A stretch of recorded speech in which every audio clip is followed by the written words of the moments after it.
feed my cat this morning.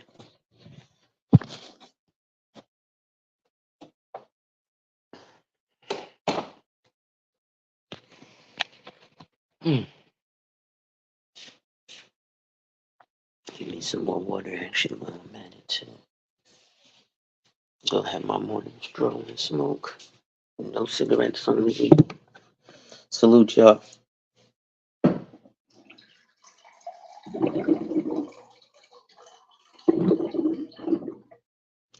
What is the best thing to have first thing in the morning?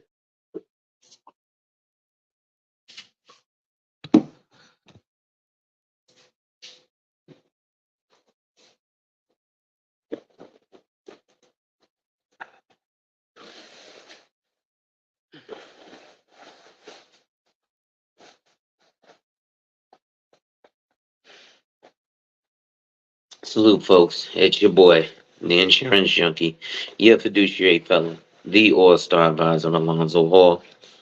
And I'm here today to weapon tap on your head with, I guess, a Christmas Eve shenanigan. Woke up this morning and I realized something. I wanted to shout out my father. My father made me realize some shit. He's a Texan dude. And a lot of y'all dudes from Texas are on some other shit. And what I mean is on some grown man shit. Like my father just put me onto some real life shit. And something that I realized why I am a dolo type dude. Like I'm not an internet nigga like a lot of these niggas.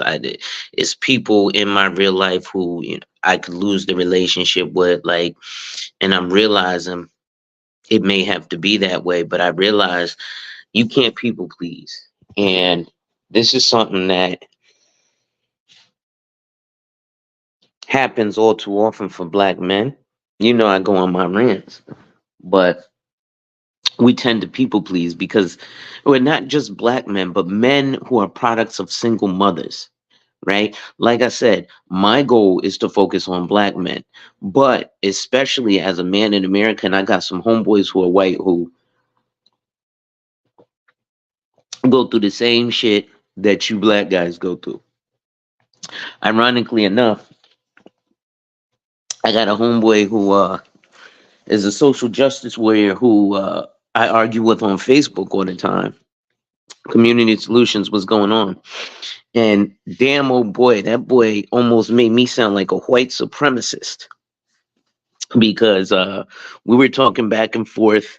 I'm pro 2A, gun right, gun owner. And he was like, that the majority of people who want long assault rifles are country bumpkin hick white people who don't like you. And then I was like, well, yeah, but you know that the majority of white people are on public assistance too, 45 million. But, and a lot of those don't like me neither.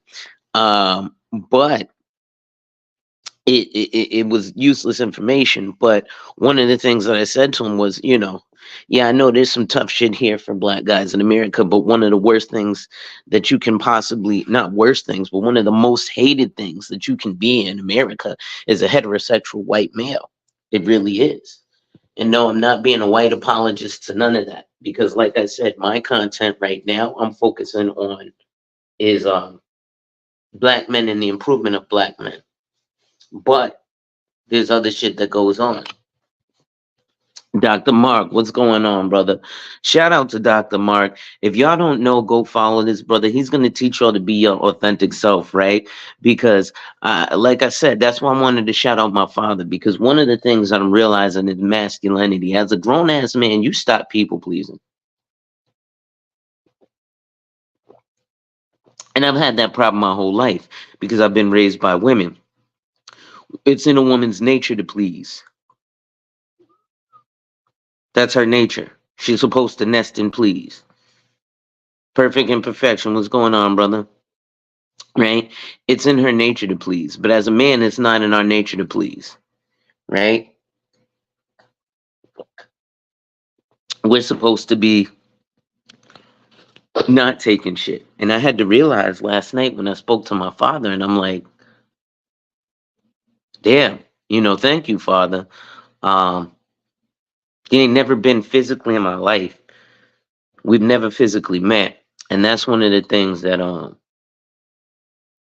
was wild. So yesterday I called him and I said, "Yo, thank you for for making me realize that, through these conversations that we be having, oh shit, I uh I used to people please, right? And there's no need to do so. I'm about to take y'all with me while I take my morning walk and my morning smoke. Like I said, y'all already know the deal. I told y'all I'm gonna put it out there because, like I said, I'm trying to quit cigarettes. So if y'all see me on live smoking cigarettes, the first person who calls me on it is not gonna be a lot, but I will cash app you $1. The reason that adds up is because um it's a weakness. I ain't even gonna hold you. These cigarettes. I don't seem to have the willpower until I have to be faced with the reality that I got motherfuckers watching me who are going to take my money. Right? That's how I quit last time. I was working at Macy's, and every time a dude caught me, "Hey bro, you owe me $1. Hey bro, you owe me $1." At the end of the week, I started owing dudes full lunches and shit, and I was like, "Yo, these cigarettes ain't even doing that for me."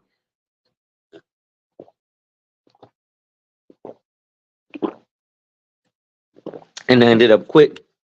Ah, before I do that though, one thing I am gonna do is check my blood pressure, because again, like I said, my content, I'm focusing on black men because that's what I am and that's what I want to change. I don't give a fuck if you're white and you watch my content. I'm happy for you. If it helps you, good.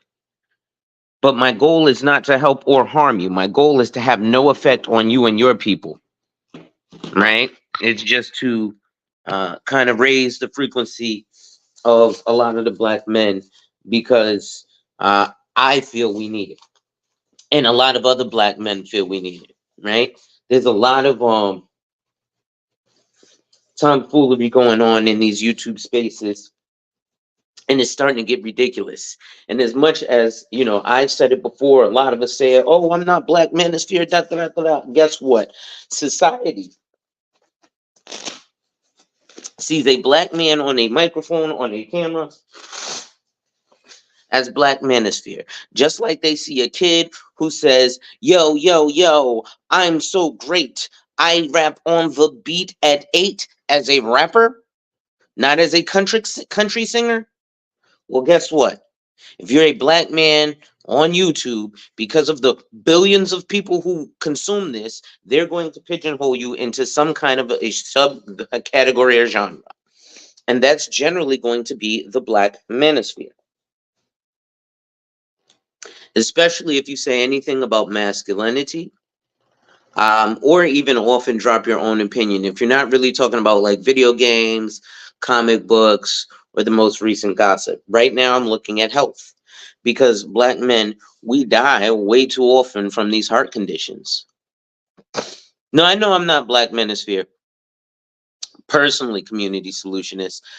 We may not see it like that, but guess what? People outside looking in see it as, right? Um, Yeah, no, we associate that with being toxic and non-productive, right? Just like the Chris Rock joke, black people and niggas, right? See, black people can tell the difference between niggas, but non-black people, I don't know the difference between a black person and a nigga, right? Just like I'm sure, you know, white people can tell the difference between a white person and a trailer park trash person.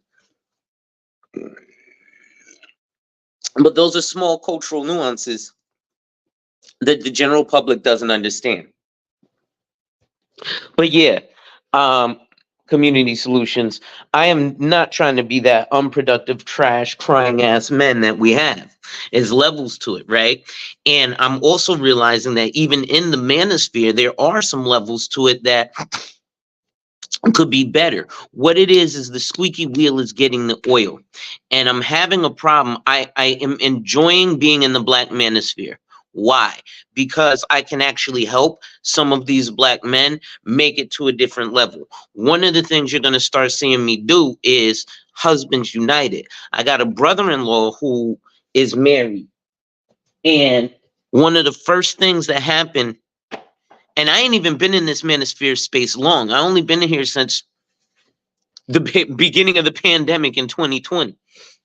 But I introduced it to him and he was like, nah, B, I ain't feeling that. Very much like you, Community Solutions. He was like, that seemed like some questionable dudes, bro. I don't know. Something about them is off.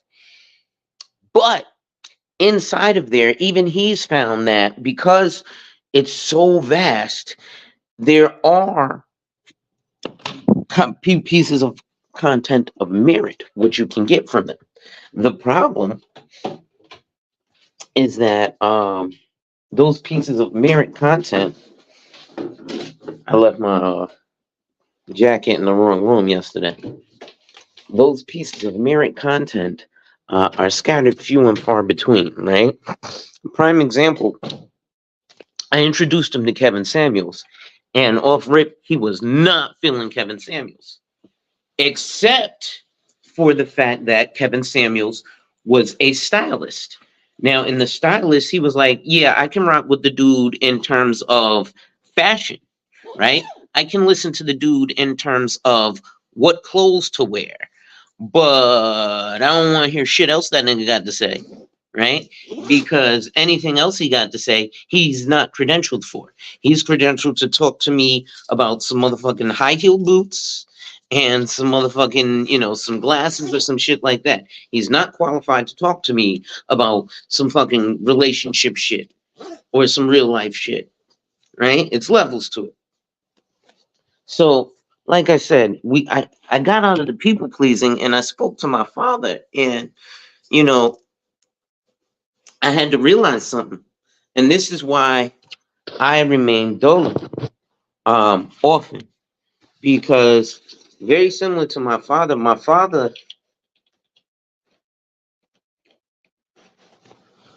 we'll just say my father is a wheeler. It's a word that starts with a K and it rhymes with wheeler. And uh, he got off of it, off of the convictions.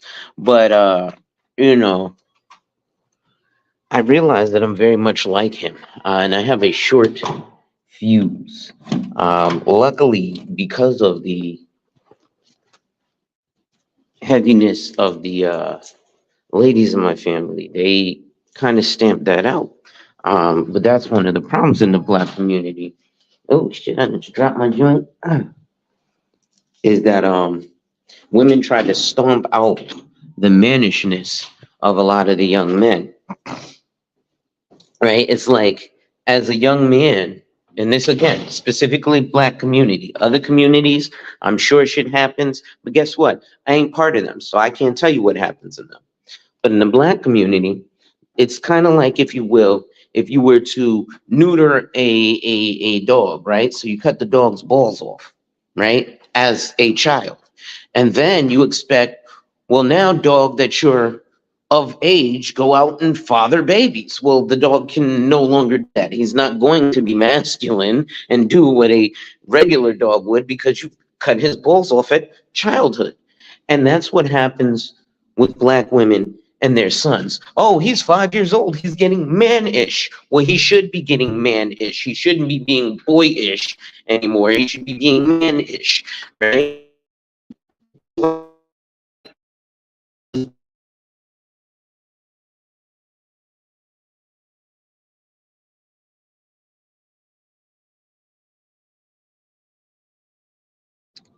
Oh, my internet went out. I forgot I was on YouTube. But yes, fathers are very important. But it also helps you get rid of that people pleasing, because you get hard lessons, right? From your father. Your father is, believe it or not, going to teach you your first reality of disappointment. So even when you're looking at, those deadbeat dads, and I told y'all about that yesterday too. I got people in my family who step up and they deal with niggas who are deadbeat dads, right? And not the women, but there are men who deal with women who have ex-boyfriends or whatever who are deadbeat dads. And these niggas is, in the eyes of the kids call them dad. Do you know how disrespected I would feel as a man with ego and pride to have my kids calling some other man dad when they know he's not biologically their father?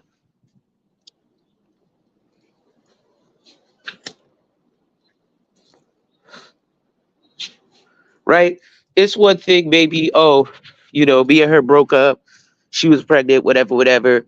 The kid knows, this guy as their dad. But when the kid knows you ain't their daddy,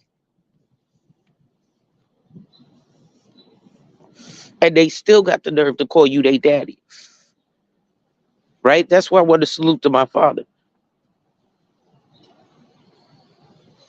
I've not physically met this man a single time in my life. But in just these recent years, you know, we've had shit, what? In the recent 6 years we've been reconvened. We've had some deep conversations and some deep shit happen, right? And some deeper connections. All it's really done is made me realize me. It's made me calm the fuck down and realize, damn, I'm glad I wasn't out there like I could have been. Because had I been as free as I wanted to be, I'd probably be I'd be in a different situation right now. Also, a lot of you guys,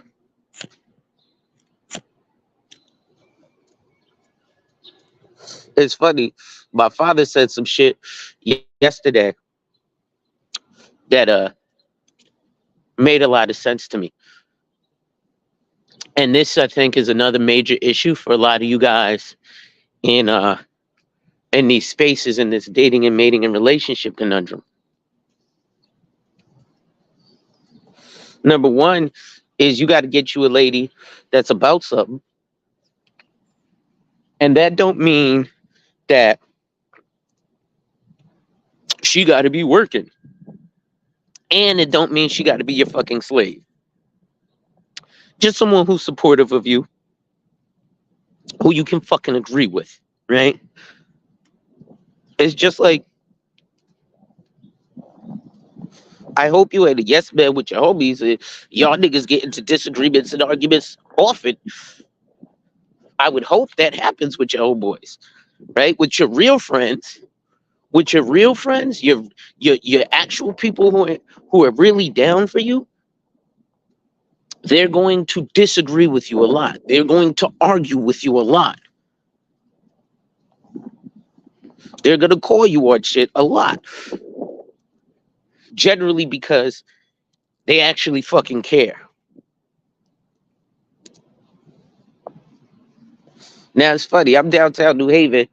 Obviously it's Christmas Eve, but it's a ghost town right now.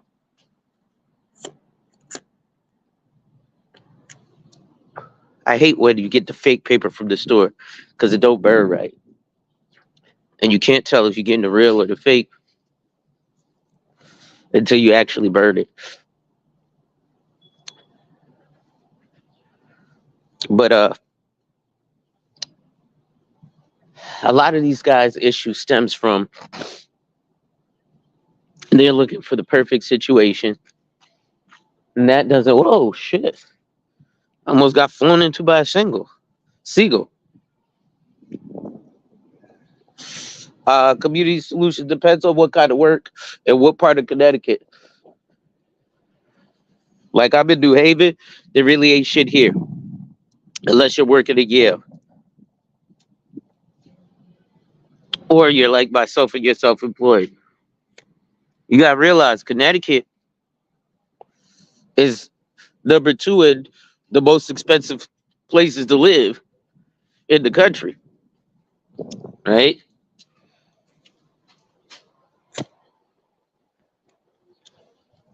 Oh, you'll make a shitload of money in nursing in Connecticut through Yale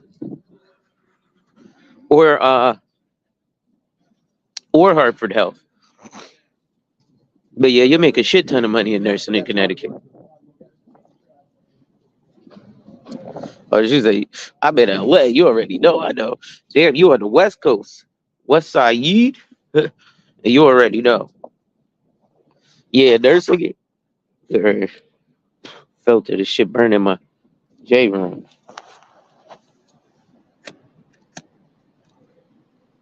But yeah, in LA to Connecticut, yeah, you could get your nurse on. But it's a lot of these folks. What's up, boss? Who they end up selecting wrong, right? One of the things I tell dudes often, and like I said, I'm gonna bring. It says I used to bring account executive for. Oh wow, okay, that's what's up.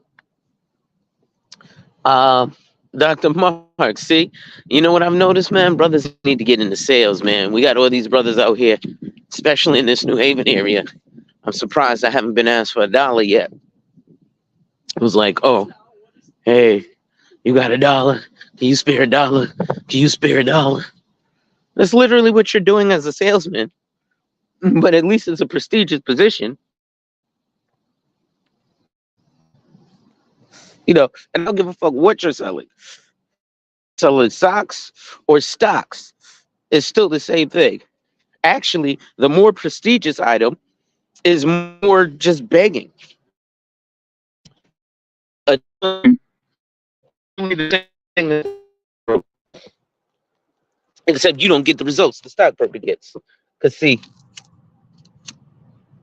folks be broke minded. People be like, oh shit, them niggas probably got more money than me.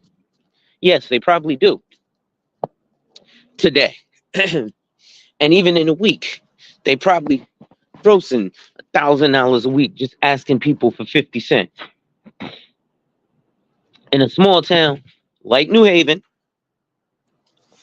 which is only consisted of 131,000 people, or maybe 138,000 people now. This is a small ass town, right? I'm used to New York City, right? But I also realize I'm a dynamic motherfucker. Like, in anything I put my mind to, I'll dominate. Why? Because I study and overstudy. Prime example, I'm not a car dude. Wasn't a car dude until I went and got my car. I know who used to tell me shit about cars. I'm coming back telling them shit about cars that know, and they've worked on these shits for 20 plus years. Because when I study something specific, I'm going to learn the contra code. Now, sometimes a lot of that knowledge is useless, true, but it is what it is, especially if I can't apply it. So, for example, I have a lot of this knowledge. However, I'm just not a great dude with tools and shit. It's not my thing. So, I tend to not deal with it, right? But water tends to find its level, right? It's levels to this shit, and people gotta reach their level. So, that's the intent there. You reach your level, right? Because that's what happens. Water reaches its level. So I think if guys would be more indicative of, you know, the shit they do on a regular basis, we could be in better predicaments or positions. Unfortunately, that tends not to be the case, right? And so, especially for brothers, man, when you've got places like here where there seems to be less of an opportunity, you know, you got to not worry about people pleasing and do what's going to make best do for you. Damn, this shit went out again. What's up, Chief? Fine. How you doing, Jay? All right. Nice. And that's kind of the overall message I want to give today.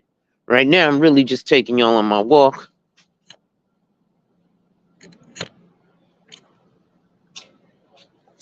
you know, and just enjoy the pre-Christmas morning. I guess if you celebrate that type of shit. I don't really celebrate, except for I'm a salesman in the United States of America, so I kind of have to. And my wife and her family celebrate, but me, I never really been into that shit.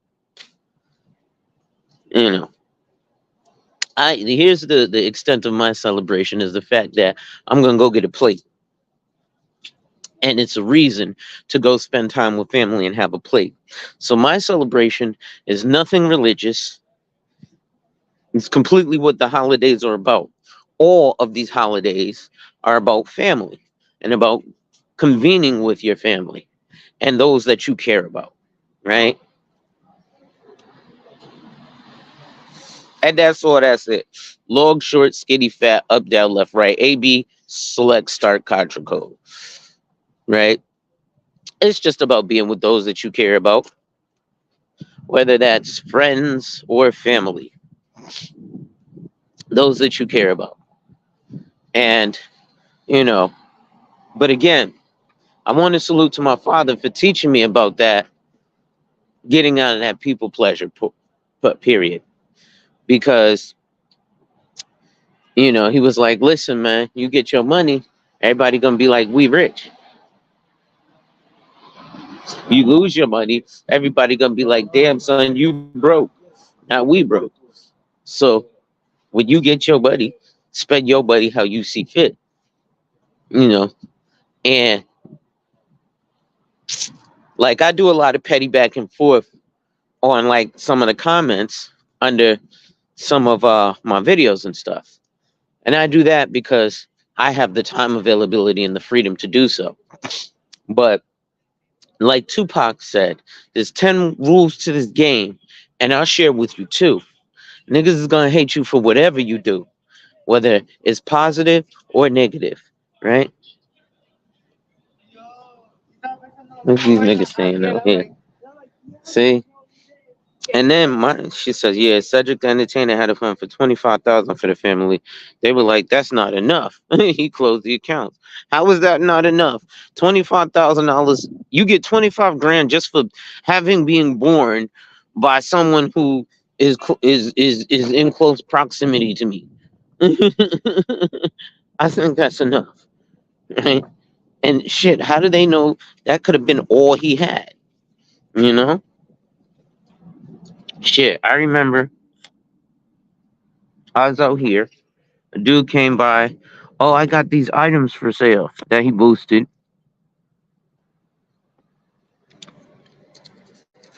Oh, a dollar, a dollar.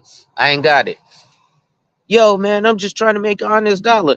Well, yo, man, I ain't got a fucking dollar, so get the fuck out of my face. Right?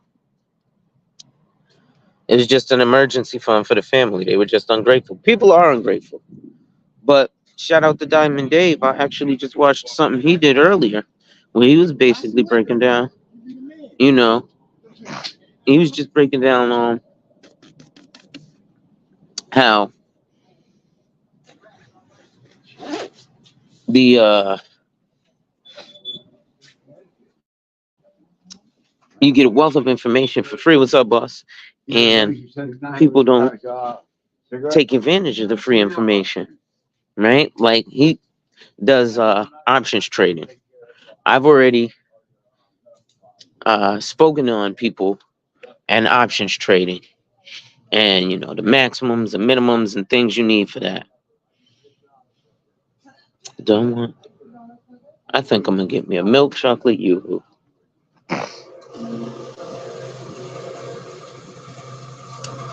I ain't had one of these in forever. December 1, 2024. Yeah, people can be that way. People can be very ungrateful. Um, and it's funny that way. But it be like that. Right? Yep, you too. How much? 90 cents. 190.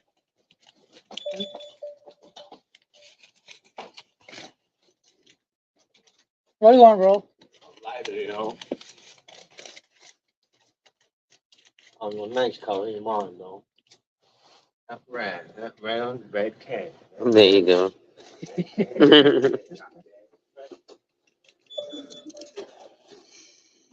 Thank you, Chief. You know what? I need to grab me a scratch off. Give me this is what I'm gonna do.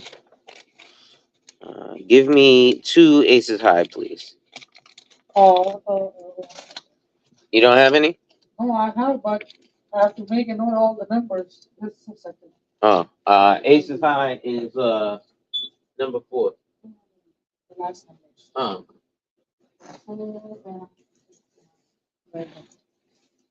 Thank you.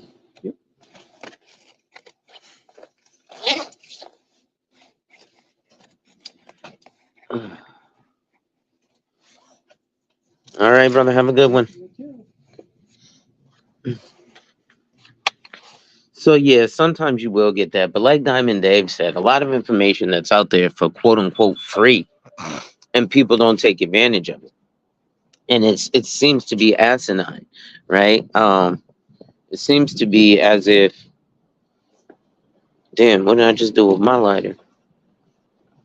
That's crazy. I literally just had it. Now this shit gone. Did I drop it? Oh no, I got it. Right, but damn,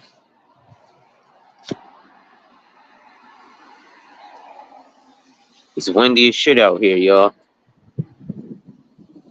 Oh yeah, it's your boy, the insurance junkie, your fiduciary fella, the all-star advisor Alonzo Hall, wiping and tapping on your head with a Christmas Eve ADH wealth solution.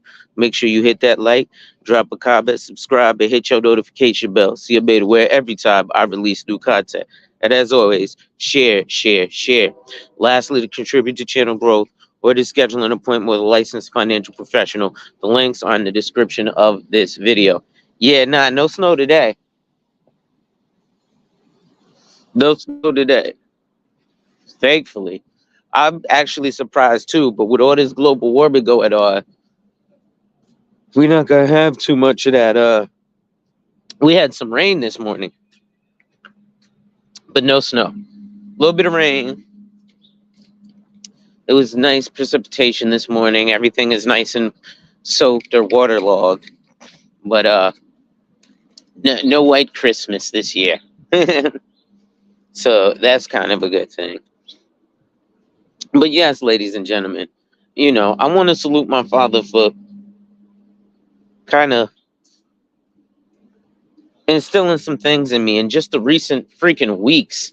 But one of the things, man, he said, "Listen, man, you know, you're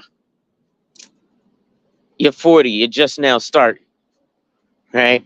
And it's funny because being so young, man, and now so old, literally middle aged, it's just funny because I look back at things from 20 years ago, thinking 20 years is so long because I was only 20 years old, and I was like, man. Right? But now it's like, damn, nigga 40, and I still look 20. I got carded the other day. I was happy. Right? Somebody, sir, I need to see your ID. Oh, oh, those are birds. Okay. I thought those were Pisces. So yeah, we sit out here, finish rolling this J. Yeah, no snow out here. Uh, yes, I did make better decisions. So one of the things was I did get married. That he didn't do. And that is something I think is invaluable, especially with the black community. Family is invaluable. And what I mean by family is the family unit, the nuclear family, right? Mom, dad, wife, kids, so on and so forth. Damn, I'm gonna bring this inside because it's windy and cold out here. And I want my J to be nice. I would go to my car, but my battery's dead, so I can't turn on the light. I go get the car. Well, I had it jumped. But I ain't worried about it because the battery didn't die until I got the car home. So I'm Gucci. My car is in my garage, or my parking lot, and I ain't got to worry about it until I go get it out. So and it's covered. Um, so do that. So a lot of black men out there too long. I had 83-year-old trying to talk to me, party too long. Yeah, a lot of people do too long of that shit. And what happens is, right? You wake up one day and realize, damn, I'm completely alone. Yo, let me tell you how many dudes I know. You simp, right? In this space online, simp. You trying to make a woman happy? Yes, Negro, because she's gonna make me happy. Think about it, right? I understand. Like, shout out to Aaron Clarney. If you know who he is, you know. If you don't, make sure you know. He's basically he's a manosphere guy, and this is why I want to speak to black men and the evolution of the black manosphere, because this dude wrote books on telling black men what to do, but yet we don't have black men who are asshole consultants like him. Well, we kind of do because I'm a little bit of an asshole and I'm going to start embracing that shit, right? And, just like Dr. Mark, he curses and shit and all that. But with black folk, we seem to, oh, I don't like your delivery. Meanwhile, this motherfucker has a complete business called Asshole Consulting. He has a CPA, Chad Elkins, right? They're partnered together. They talk about women and shit too. So I'm not going to say, but again, a lot of it sounds like two things. One, men who have been married for a while, because show me a freaking amazingly beautiful chick, and I'll show you a man that is fucking tired of dealing with her shit, right? Because what happens is, in a relationship, you get tired of your partner. So you show me Holly Berry. She got cheated on because her partners got tired of, oh, this bitch nagging me again. Well, guess what? Uh, Simone Biles, the guy she just picked, she gonna get tired of his happy ass too. Oh, this nigga funky ass, always farting and trying to keep my head under the covers, right? So when you get into a relationship, the person you are with is going to annoy the shit out of you in one aspect or another, right? So people always, for one reason or another, act as if, relationships are supposed to be these superb fairy tales and, whisker off her feet and all this other stuff. And that's not real life. That's just not how life works. Good morning. How are you? All right. So that's just not how life works. Most of the guys that you see that I've spoken to behind closed doors are like, man, listen, what I wouldn't give to have somebody to come home to nag me, right? I wish I had somebody to. I get lonely. I hate sleeping alone at night, right? I know dudes who'd be like, yo, I don't like to sleep alone at night, right? You know how crazy that shit? Like, I'll give it to you like this, right? You enjoy your freedom for a while, yeah. But like I was talking to my homeboy the other day. We're both married. And on some real life shit, this is also another reason why men have such short life expectancies. He said something that was funny as shit. Cause we were talking about being sick. He said, yeah, um, I just lay on the floor until my wife calls that calls 911. I don't go to the doctor. And I busted out laughing because I pretty much do the same thing. Like anytime you see I'm in the hospital, it's because my wife called 911 because if I don't feel good, I just lay on the floor. And I'll go through all the aches and pains, but I'll just lay on the floor. right? Meanwhile, and that's why married men have a longer life expectancy. Men lie, women lie, numbers don't. And the numbers show that married men live longer. And that's probably because, well, there's probably a few reasons behind that. Reason number one is because they have a wife who gives a fuck about them. But reason number two is because of they're fulfilling their purpose. And let's get on that. Because we hear men talk about this purpose shit every single day. You gotta live on your purpose, man. Don't live for a woman, live for your purpose. You know what your purpose is? To protect and provide for the next generation, create offspring, right? And then take care of them. That's your purpose. Just like the purpose of the woman is to do the same thing, right? So your purpose, sir, is to procreate and then provide for what you procreate. It ain't to be a Fortune 500 CEO and the best salesman, the best rapper alive. I built all these buildings. Nah, nigga. Your purpose is to motherfucking procreate and then create or protect that procreation. We wouldn't like hearing that, right? I was watching, shout out to Miss Queen Sunkiss this morning at 5 o'clock. And yeah, it's this fake ass Bob Marley paper. She was talking about Offset and Cardi B. And one of the things that like dudes don't be realizing, yo, if you is running around with this bitch and that bitch, you got 17 baby mamas, I don't really want to fuck with you on some business shit. And that's legal or illegal, right? I'm gonna tell you why. Because at the level of things that I do, I can't trust you. You too far off. You too all over the place, bro. You ain't got no pole control. That means that if we doing something, I know all that niggas got to do to get to you is throw you some back. Yo, shorty, da da da da. Go line them up. So, because Pootie Tag is the greatest tag in the world to you, it ain't, get me wrong. Pussy is some good shit.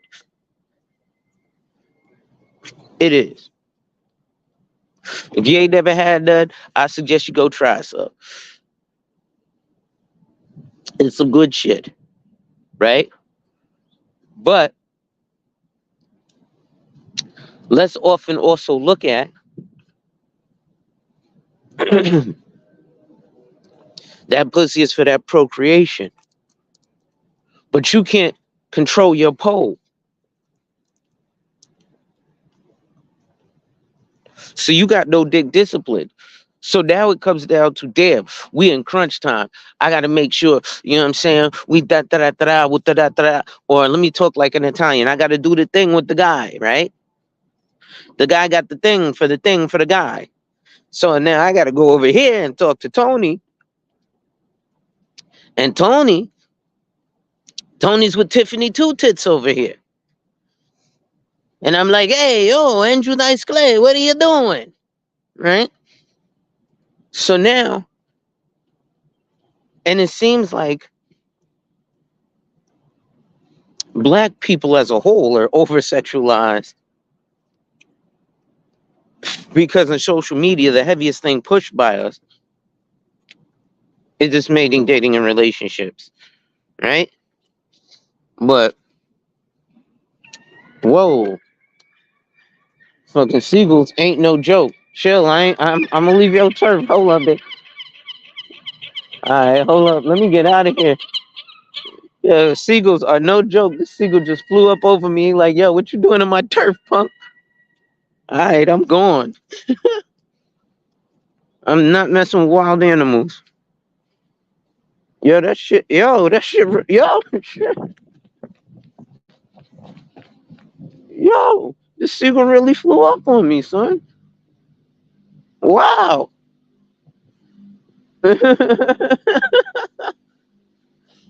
Damn. And seagull's like, yeah, can I get $1?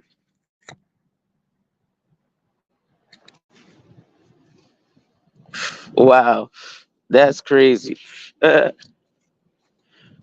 but yeah, so those predicaments, what's up, Chief? Chilling. So those predicaments is what ended up having us where we are, where we're in a position where we can't actually, where we got to run up on you like, can I get $1? Right? As opposed to not even being able to put ourselves in position for nepotism. Right? We, you can't show poll control. So, like I said, if I got to talk to the guy about the thing,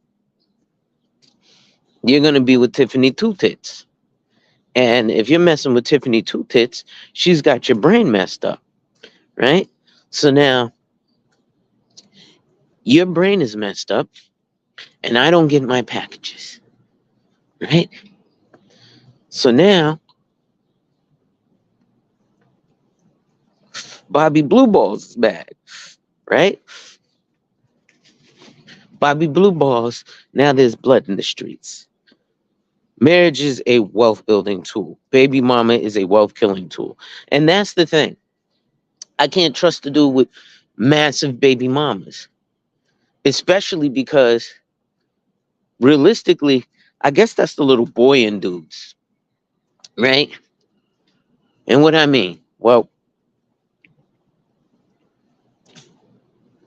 you got to have your collection of women. All right, listen, I can appreciate that. Yeah, that sequel was gangster as hell.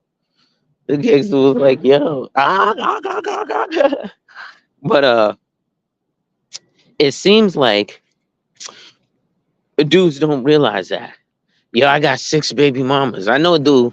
I got 7 baby mamas. He do his thing. He paid for everything, but you're not creating a family, a legacy. Them kids is gonna feel some type of way. You ain't spend enough time with us. You ain't have us all together as one unit. I wanted to meet my little brother, my little sister, right? So for high-powered individuals, we like decision makers, right? Who can make a decision and commit to it. You can't make a decision and commit to this woman. I can't trust you to make a decision and commit to me. I can't trust you that the next opportunity that it pops up that you think, I could possibly make some money off of this. You can then fuck up our empire. So if you got 16 babies mamas, you're disqualified from that high value man club you guys are talking about. And again, just like I've been telling you, man, nobody votes for a single politician. What's the last single, especially not a single male politician? So why you can't have this whole men going their own way and think you're going to have some kind of power? Power is controlled by families, right? The Bushes, the Kennedys, the Rothschilds. What are we talking about here? These are not Mr. Rothschild. Yes, you might remember that one. You might remember specifically J.P. Morgan, right? So you remember J.P. Morgan of Morgan Chase Bank. Did you know that he's the grandfather of Henry Sturgis Morgan, of Morgan Stanley Smith Barney Dean Witter bought your baby's mama's house too? But see, most of you niggas don't even know what the fuck Morgan Stanley Smith Barney is. So this conversation pretty much is useless. Right? Unfortunately. So, you know, that becomes frustration too. Right? It's like talking to a brick wall.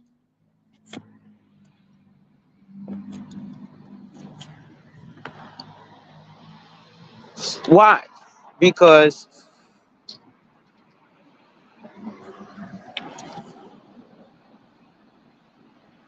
you still seem to want to run around and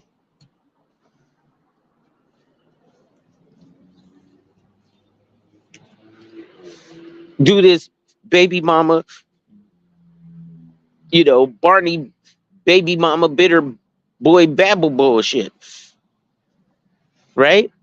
And this is why I'm staying attached to the manosphere, because if you know, it's like having a cable tow. You got to come in like a fucking Marine and exfil your people, right?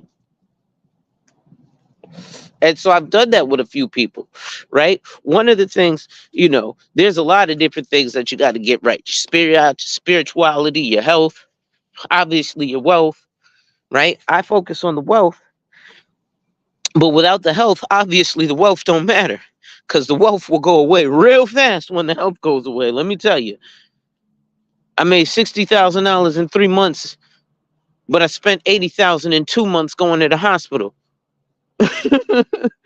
right? So that shit is basically, I made negative 20,000 in 3 months. But then again, goes to things in people pocket watching, right? I remember when my brother got married, and he was talking to me. We were sitting on this balcony drinking, and he was like, "Man, I know what your wife makes. Your wife alone makes more than me and my wife combined. I know what y'all paying for rent. You should be living off the high horse, nigga. You don't know what the fuck we got to deal with in our life, right? If my wife alone makes more than you and your wife do combined, in 2011, I've been making the same thing. But it ain't that easy to live off the high horse. Because, like I said, in 3 months I made $60,000, but in 2 months I spent $80,000, and that's just on my health, let alone the lifestyle I have to have, right? You see a plain hat, you don't know it's Coach. You see a plain jacket, you don't know it's Marc Jacobs. You see a financial advisor, oh, well, this guy better be draped in Gucci before I give him my money.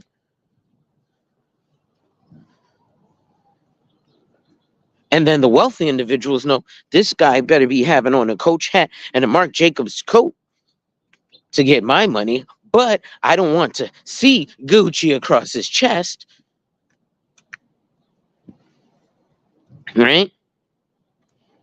Oh, you made 6 figures, nigga. That don't mean shit. I'm putting out a video breaking down why most people that make $100,000 or more right now live paycheck to paycheck. But it's people pocket watching.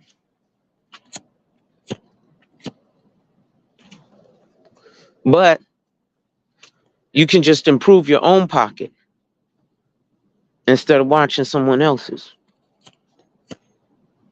Damn, son, these lighters suck. It be like that, right? So it it makes it difficult. Good morning, because again, you're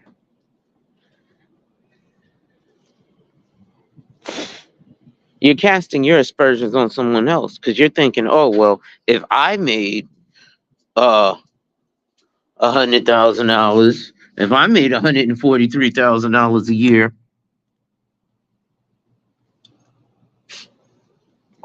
I'd be living like this. Yet you're thinking of your 104. You're thinking if you made $143,000 a year with your current $75,000 a year lifestyle, right? So if I made double what I made right now, I could live like this. Yeah, but you'd have a different lifestyle if you made double what you made right now. So you wouldn't be living like what you think you'd be living like. You'd probably be living very similar to the way you're living now,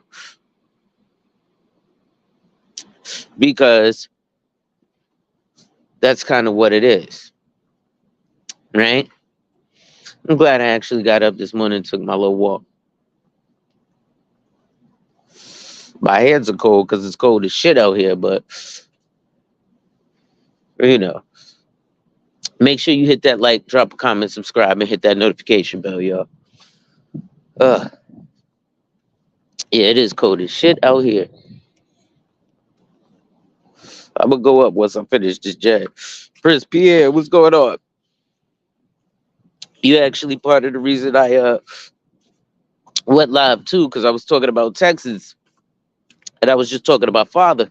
He's a Texan. I was like, yo, something I noticed about a lot of the men that I've encountered who are Texans, niggas don't take no shit. It don't seem like they end up having to deal with a lot of this not having game shit, right? And it seems like a lot of this baby bitter babble bullshit that niggas is going through with women. I ain't seen them men having to deal with that shit. I know game show hosts ain't dealing with that shit.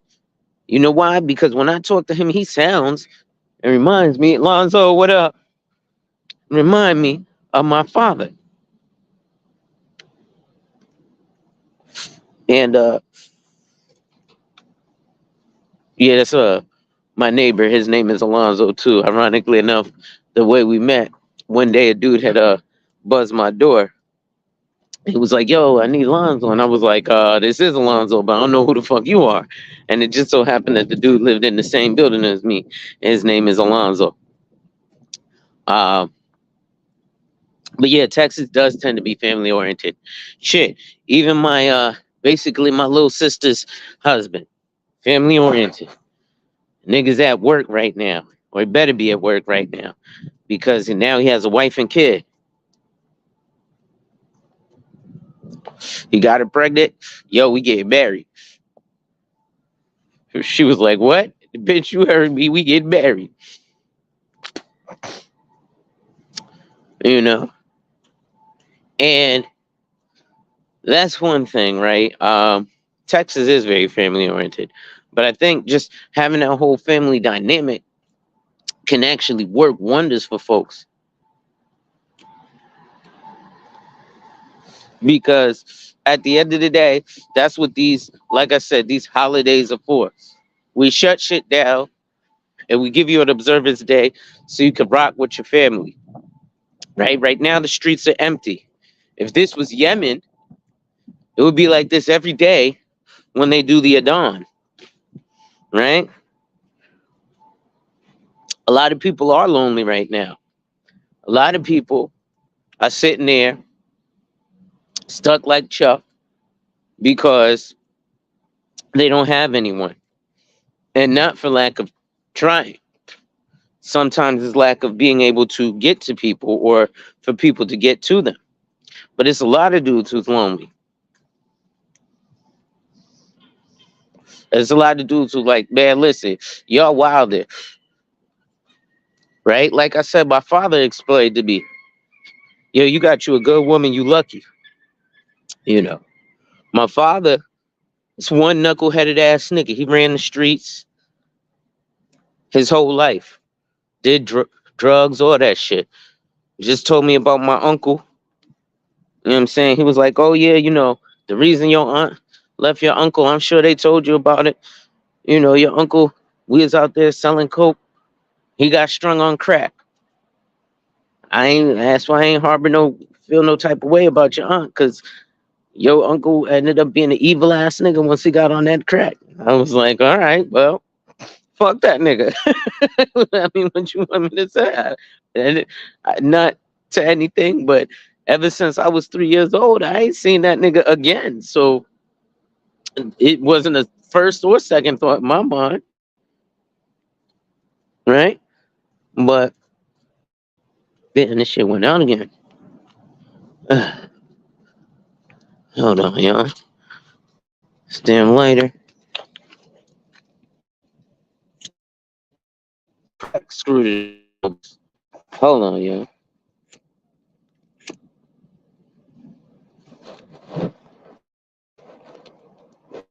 But still it all. you know, I do want to go meet that portion of my family and one day physically get to encounter my father. So that's why I wanted to do this, because that's the one thing he said he wish before he died, he want to get the chance for me to physically meet him as an adult. He said, you don't remember, but I physically met you 3 times in your life, but this is before you were able to get a memory of it or know even who the fuck or what the fuck was going on. And that's crushing to a man, because a man is going to try and find his identity. And generally, often he finds his identity through his father or through the males he's involved with. So often, what ends up happening is dudes create that cycle for their own children. What do I mean? Dudes go baby mama creating because they ain't have their daddy, so they looking for an identity. So they think if I dominate these women, I have an identity. But then they leave their child identityless. Right? Like, it's crazy. Me and my biological brother have no relationship. And, like, we're connected on Facebook, but that's about it. And, I hear conversations of my father from him. And it's just, funny shit. Like, I remember my father was like, look, I pulled my 45 on this nigga. Me and him was fighting. I said, listen, you 6 foot, whatever, 200 some odd pounds, football player ass nigga. I ain't tussling with you. You know what I mean? So I tell people all the time, listen, my gun ain't a threat at all. So that's what he basically told my brother, which is his son. But I just find it like, I don't know, it's crazy where we want all this power, but we don't create the one thing that creates that power. Because with the family dynamic, you can help mold and be like, hey, we're going to do A, B, C, X, Y, Z. That's what it's about. But see, even things like marriage wasn't for everybody. Poor people didn't get married. Poor people procreated because they needed people to tend to the farm. So that's why you have poor people now who are what I call baby factories. Right? And they just crank them out, crank them out, crank them out. Because it's a baby factory. But y'all, I'm going to pause for a minute. I'm going to go make me some breakfast. And then I'm going to go live again. When I go live again, I'm actually going to be doing an art. I should just probably keep y'all on with me. Matter of fact, let's just stay on since I'm on, right? Because I want to do some articles. Broke Genius, what's up? Since I'm going for a little while now, I'm not going to stop. I'm just going to do an article from my computer. Ladies and gentlemen, make sure you hit that like, drop a comment, subscribe, and hit that notification bell so you're made aware every time I release new content. And as always, share, share, share.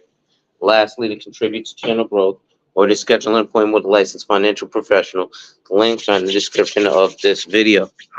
Professional development, what's going on? Perfect timing, actually, gentlemen. You guys have just gotten through my rant, and now I'm actually going to go on my computer with y'all because I wanted to share an article. Um, Give me a second. I gotta make me some breakfast. Uh, too. My wife is nice and sleep. Uh, y'all should see that Aquaman movie too while I'm getting everything set up. Uh, the thing though I know is that Jonathan Majors better be able to reprise his role since old chick was able to do hers. Uh, StreamYard, entering the studio. What do you mean no internet? What the fuck? Why is my internet bugging? Okay, there we go. Enter studio. Ooh. Oh, I'll put my camera back over here. Well, I don't need to have the camera on right now. Anyway. And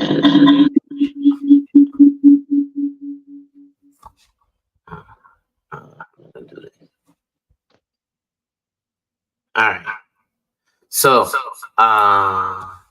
present, share screen. I don't have my, what's the name of it? All right, I gotta figure out how to take over this stream with this computer. But while I'm at it, I'm gonna keep y'all up here with me. Fuck it. I hope y'all can hear the mic and shit. Might even play some kind of Timmons music there. Just came inside from being outside. And oh, see what I want for breakfast. You know what? I'm not gonna eat anything crazy. I'm just gonna have some applesauce.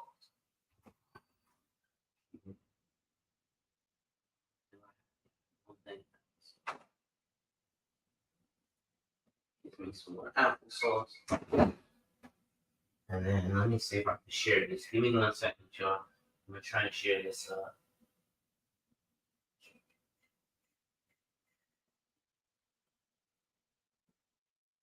Let's do this one. And I'm gonna share this with y'all. And then we're gonna go over this article about early 401k withdrawals and the penalties for that. Share.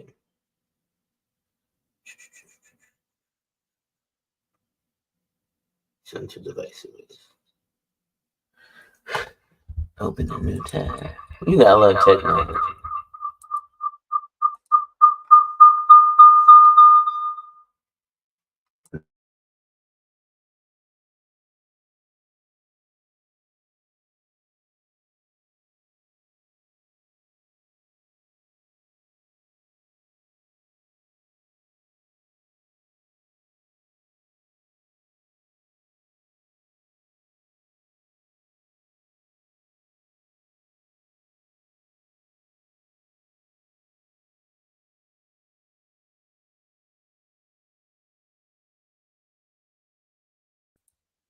Hey, y'all, push one if y'all can hear me. I think it's still going. Let me check on YouTube.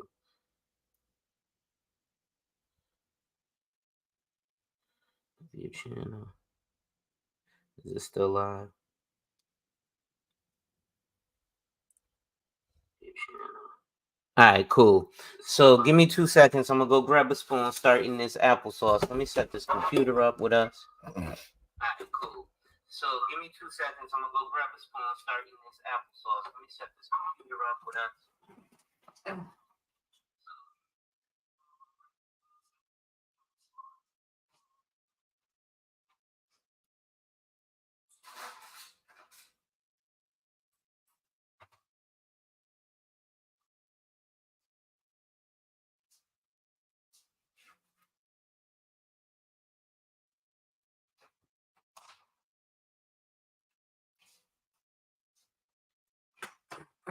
Abdul, what up, bro? I'm sitting here with my cat too on some RNS.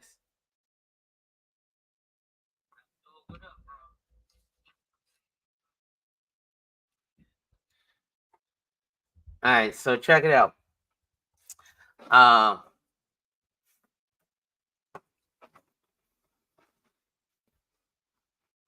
Americans will pay $6.12 billion in penalties for early 401k withdrawals, says a survey.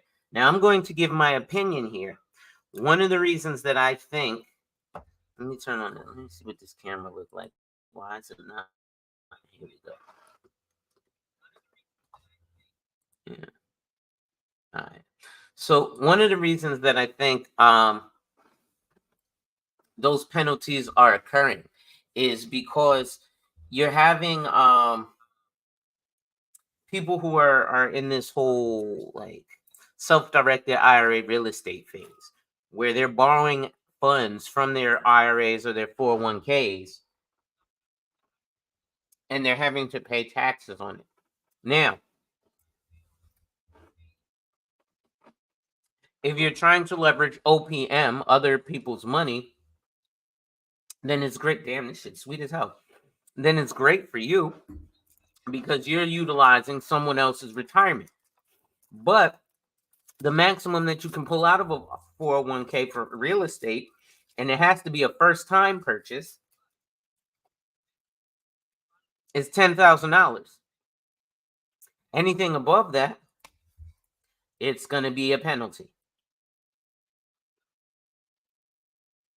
Now, people are also doing things like pulling from their 401ks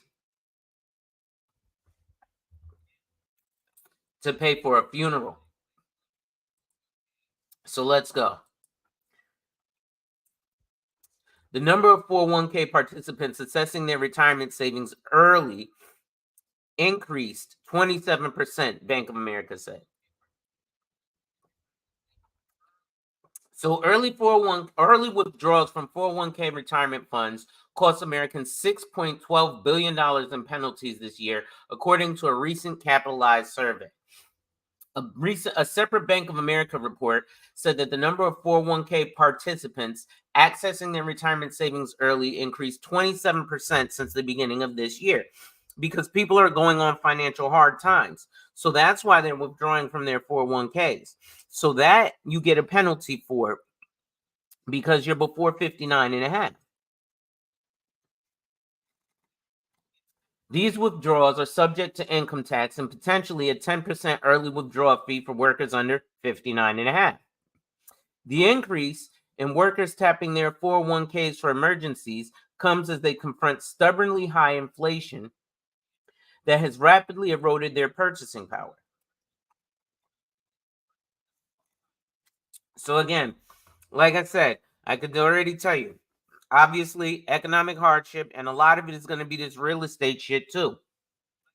But again, economic hardship is obviously, you're going to be like, oh, I don't care, I need the money. If you can roll it over into a dividend paying asset like a life insurance policy, that may be a better option for you. Now, no, I am not telling you to do that. What I'm telling you to do is click the link, pay the little $300, because you'll end up saving yourself a hell of a lot more paying my fee and having me help you than to try and get some shit for free and do it yourself, right? I can cut my own hair, but I'll much more effectively get a better part and a better fade if I go to a licensed professional, somebody who does this for a living, right? I have to go to YouTube right now and watch a video, how to fade your own hair. Learned from a professional barber, somebody who does this for a living. So he's first you go like this, and then you do like that, and it'll be for beginners. Cut your own hair for dummies. And he'll show you, and it'll be nice and faded. Then you'll try it, and it will look nothing like that. So pay the little funky $300, because that ain't shit compared to the 4 to 7% that I'll add to your portfolio. So, the most recent reason why workers withdraw funds from plans early is because of a job change. Oh my God, you don't know how many times a week I hear people, hey, listen, I got this here money, and it's not like I don't want to shit on people, but people be trying to shit on me all the time, right? So it ain't no fun when the rabbit got the gun, is it? Right? But it's like, oh, I got this little funky $5,000. Listen, I know it's not much to you right now, because $5,000 isn't much to anybody right now. But this little funky $5,000, you should put it away. I don't care, I need to spend it right now. No, you don't. But it's like I said, at least 3 times a week I get this question, right? Oh, I'm changing jobs. I got an old account somewhere. And then I'll tell them what to do. Listen, roll it over into an annuity, and then you have to put more money into it. And that's the problem, right? And people will come with numbers like this, 4,700, right? Because they worked at the job for 2 years, and that's about how much is saved up, which is not a lot. You also have to remember, when people, like, shout out to Professor Black Ops yesterday, he was saying he had maxed out his 401k. So if you're maxing out your 401k, that's $22,500. Now I want you to think about a couple of things.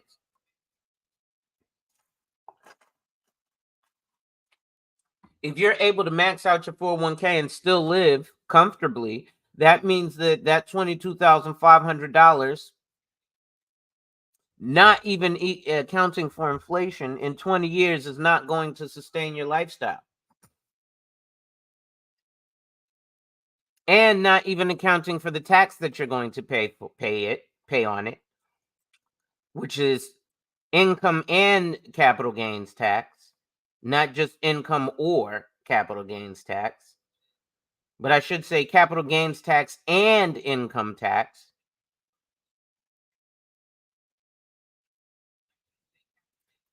And so that tax increases. But at any rate, let's see. So a 2023 study showed that 41% of 401k account holders withdraw at least some funds from their accounts when changing jobs, instead of completing a rollover into an IRA or a new 401k plan. Now, what I would tell you to do is part of both. But if you're going to do part of both, don't come to me with a little $5,000. If you do a little $5,000, I'm going to tell you put the entire $5,000 away and add more to it, like 5 more thousand, so that it becomes 10,000. We're going to show you today. You know me. Hold on. I'm going to show you something. Let's do this. I'm going to pull up something for y'all.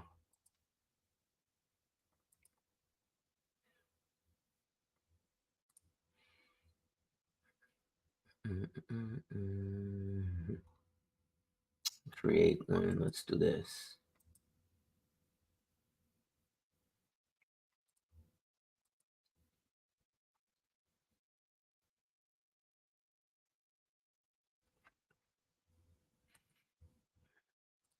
All right, let me get my StreamYard right quick.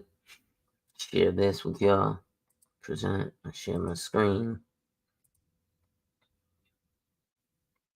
Let's do the whole screen. It's easier that way. All right. So this is a universal life insurance illustration for Dwayne Johnson. Dwayne is going to be 54. You know, Dwayne the Rock Johnson. But now, I just opened this up. I didn't change any numbers. Off rip, life insurance companies are expecting you to pay at least $1,200 a month on a life insurance policy when you're talking about an index universal life insurance. You're talking about all of the investment numbers. Look at this. There's a fixed account. There's a capped 500 S&P 500 1-year point-to-point, a Russell 2000, a BMP, and an MSCI, which is the Morgan Stanley and the Barclays. Okay, so let me see if I could go to my asset allocation on this.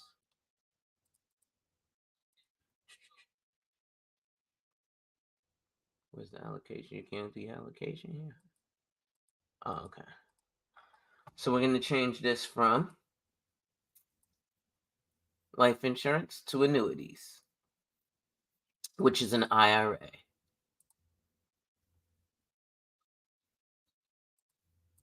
Right? So traditional IRA, SEP IRA, simple IRA, or a Roth IRA. So in this instance, we're going to do a traditional IRA. Right? Now, we're saying 7,500 preview. The total first year premium must be at least $10,000. Right? This isn't me saying this. This is the damn computer software, right? I'll do it again. 7,500 preview. The total first year premium must be at least $10,000.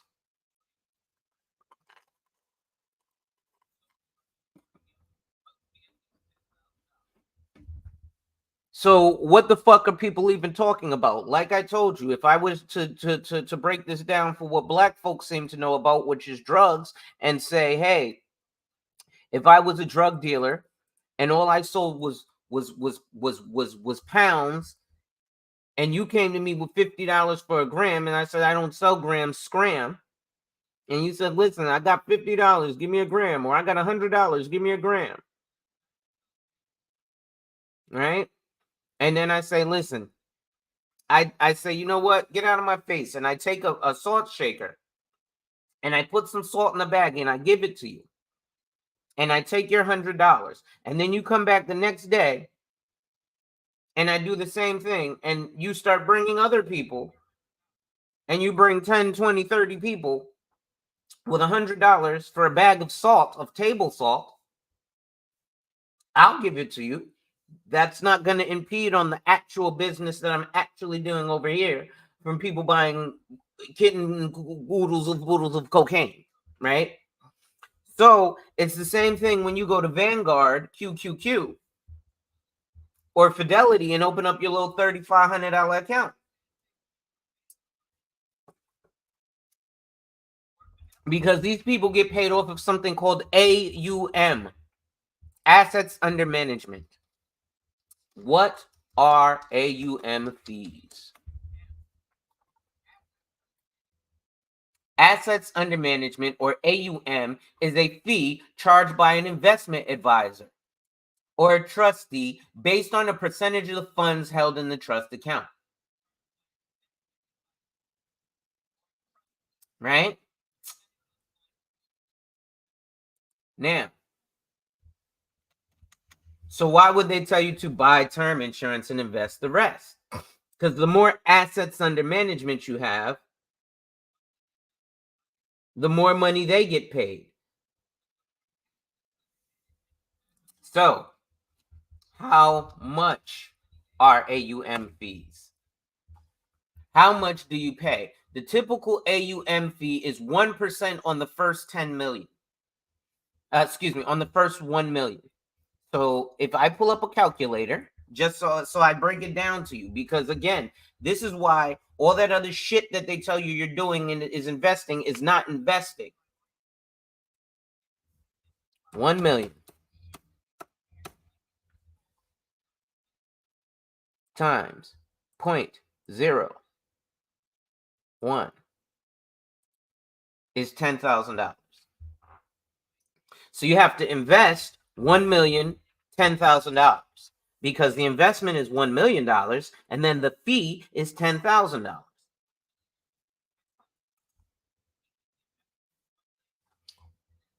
So generally, anywhere from $0 to $10 million, $0 to $1 million, your fee is going to be 1%. And generally, they won't deal with you unless you have a certain amount of money, because otherwise, they don't get paid anything.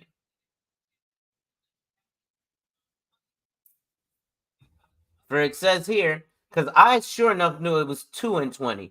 I thought it was 2% for anything up to 1 million, right? Yeah, I guess, well, recently it must have come lower, but let's see, Kiplinger's. Let's see what Kiplinger says. Oh, this is an article. This is an opinion. I'm trying to show the actual number. They're trying to how to find.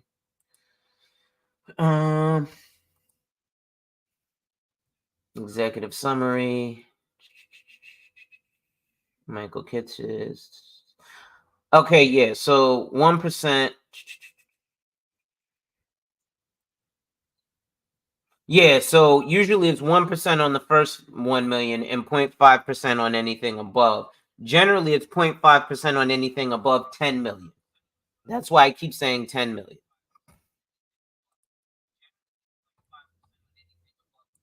But anyway, so again, I go back to my illustration software. I preview.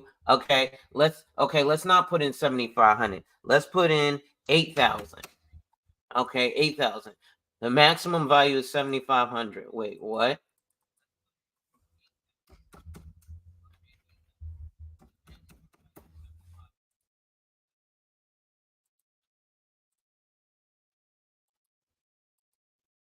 What the fuck?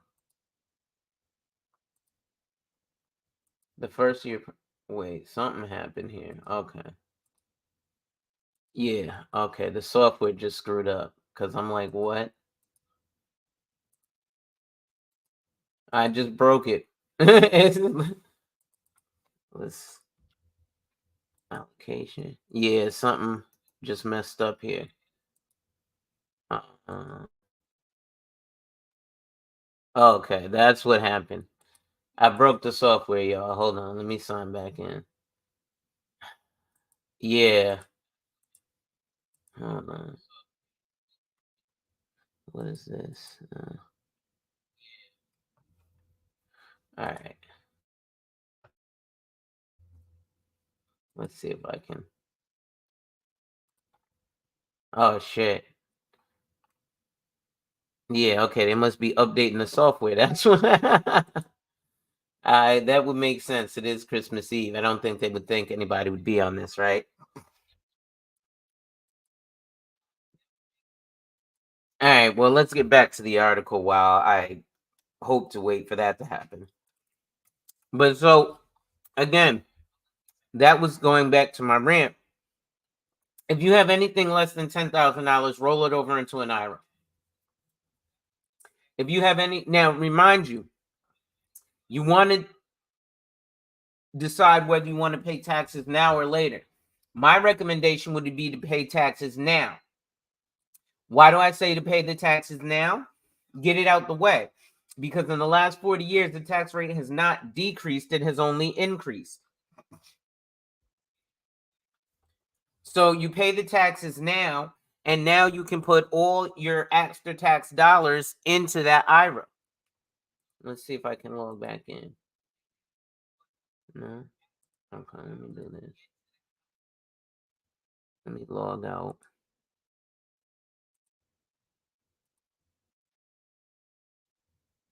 See if I can sign back in. And then broke the damn software. Okay, here we go. Okay, we're gonna go to Dwayne Johnson. Okay, so yeah, now y'all can see this live time. New illustration. Boom. First thing that pops up for Index Universal Life Insurance is $1,200 a month in premium. So what this means, ladies and gentlemen, is when people are telling you about this infinite banking shit, and I actually had people ask me that question, how much is a good premium? $1,200 a month. So that's my answer from now on, ladies and gentlemen. So if you want to ask how much is a good amount to spend on life insurance, $1,200 a month. Now, again, if you're looking at asset allocation, right, you can put the money in the fixed interest account, which is growing at a 3.8% compound interest rate. But if you'll notice, everything else is growing at a maximum or a cap interest rate of 5.10. So it means right now you'll grow at the fixed interest rate guaranteed, right? But if you allocate to one of these other indices, like again, the S&P 1 year point to point, the 2 year point to point, the Russell 2000, the BMP, which is the Barclays, or the Morgan Stanley International. Damn, I do be giving game. Right? And you know what's funny? I was speaking to this with somebody. He was talking some crypto bullshit. I said a couple of things to him. He was like, whoa. I was like, what? He was like, I've been watching all these gurus online and I ain't never heard that word from none of them. And it was an index, it was a sector rotator. All right. So let's go here. Annuities.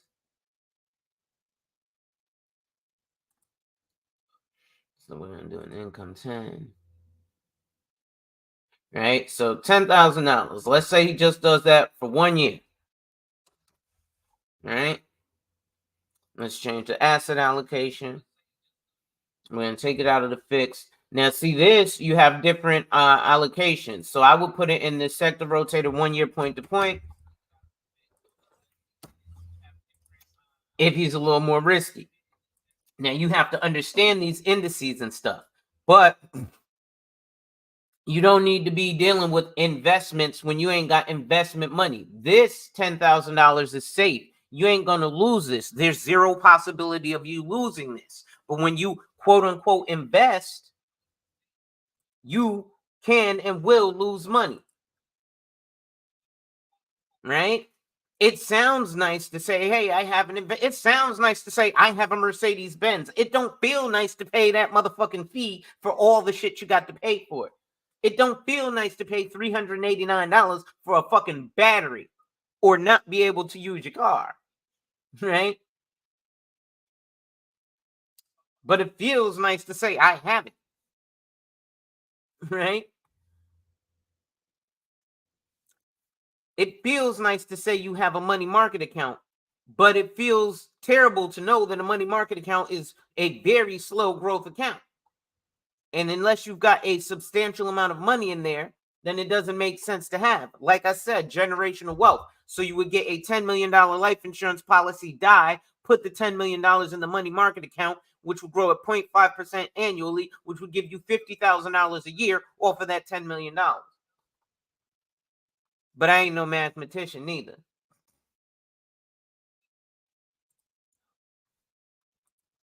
So we're going to put this 10 racks in here 1 year.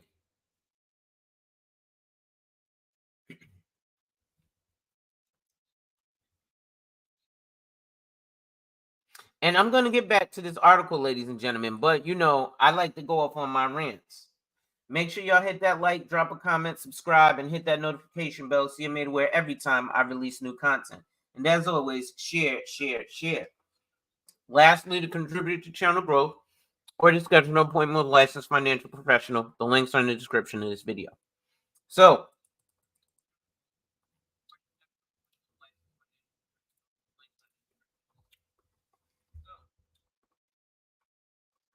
I put in the S&P rotator, S&P 500 sector rotator daily RC25 1 year point to point uncapped par rate. 165% participation, and there's no cap on your participation. Right? Now, I have a client right now. I have him in the 1 year point to point, and he's at 9.7% because of the timing that he got into it. But while people are still clamoring about those 1 year, you know, because again, I still shit on high yield interest savings accounts. Oh, we're giving you 5%. Nigga, we're giving you 4% in your fixed account. You're guaranteed on this, and this is compound, not motherfucking annual percentage yield. 8.4%. You want some slow cap growth? All right, we'll give you the monthly sum at 2.5 or the monthly sum at 8.4. And it says it here on paper, monthly average. These are annual, but when it specifically says monthly, that's a monthly participation rate. So let's see if I can do this. Can I copy this? Let's go to Google.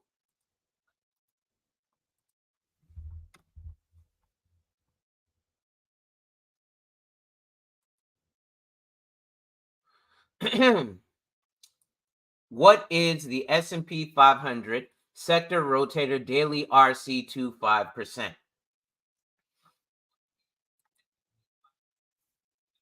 Oh shit. Are we getting into some real shit right now? Oh. Because insurance already does this options trading for you, and you cannot compete with the levels of money that they have. The S&P 500 sector rotator daily RC25% index relies on the S&P 500 high momentum value sector rotation, which is designed to measure the performance of S&P 500 sectors with attractive valuations with a momentum overlay as the underlying strategy. The risk control 2 volatility targeting overlay uses the mathematical algorithms between the index and the S&P 5 and the S&P 10-year US Treasury. Note, futures index to dynamically rebalance the strategy to control the index risk profile at a predefined volatility target of 5%.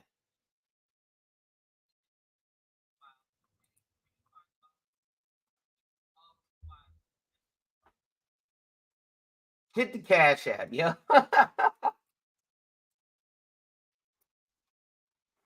Right?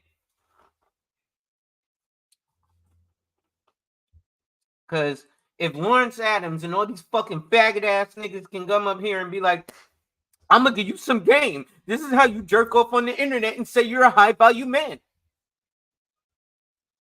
Get into the QQQ. I don't know what the fuck the QQQ is, but I heard it's with Vanguard. I heard it at company. So you know you've heard it at company. Right? I literally show you motherfuckers this every day. People look at me with a blank stare and then be like, yeah, I'm gonna get back into crypto. Because it has the little charts that you have no fucking idea what you're looking at. This has that too. And I actually know what I'm looking at. It shows you our last 10 years, the lowest 10 and the highest 10. Like I said, the S&P has a 10.3% average rate of return.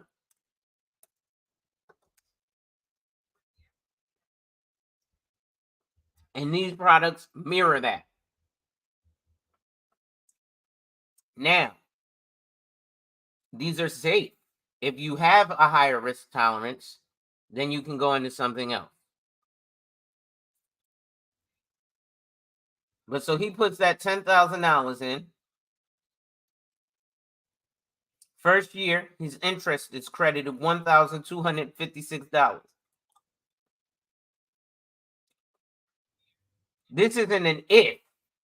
This is a when. Because it's on paper. It's like an amortization schedule, right? Let's go back to Google. What is an amortization schedule? A loan amortization schedule represents the complete table of periodic loan payments showing the amount of principal and interest, right? Here, let's see. It provides you with details about your loan. You'll get a comprehensive picture of your loan beyond your monthly payment. You can track exactly how much of your payments are going toward principal versus interest and how much you'll be paying in interest in total, right? What is amortization in simple terms? Amortization is an accounting technique used to periodically lower the book value of a loan or an intangible asset over a certain period of time. Concerning loan amortization, it focuses on spreading out the loan payment over time. So, in buying life insurance, you're not the buyer, you're the seller. Life insurance companies are buying the shit from you. Yes, you pay a premium, but they're paying you to pay the premium. They're paying you so they can leverage your dollars. Kind of like the bank does, but at a much larger scale. So again, 555, and this dude, The Rock is 55. I don't know if he is, but I just made him 55. Right? Dwayne Johnson, $10,000 at age 55. First year, he's going to get $1,256 credited in interest to his policy. If he were to cancel it, he would get $10,149 is the value it would be. That's at the end of the first year. The minimum guaranteed surrender value, so if the company's fucked up and he can't get nothing back, he would still be able to get $9,006. His death benefit, if he dies, His beneficiary gets $11,256. Oh, yeah, this is also life insurance.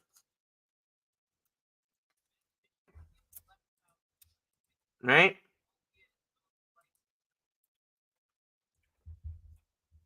But this is not a life insurance policy. You have to pay more money into this because you're self-insuring. Right? Now, if he were to start withdrawing, he would get $595 a month for life.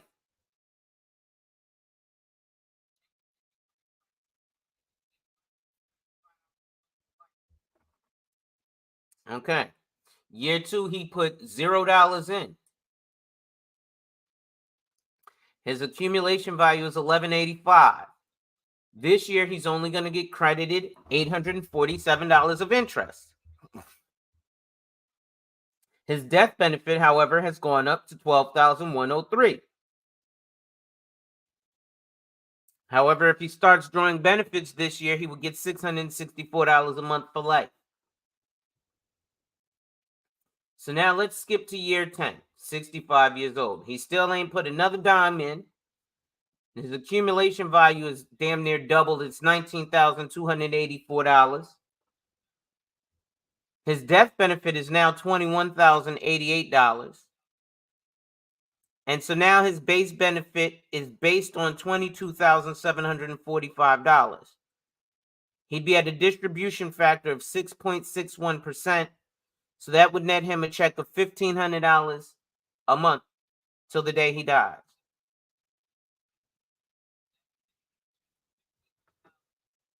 Right? We can make him younger. Let's make him 44.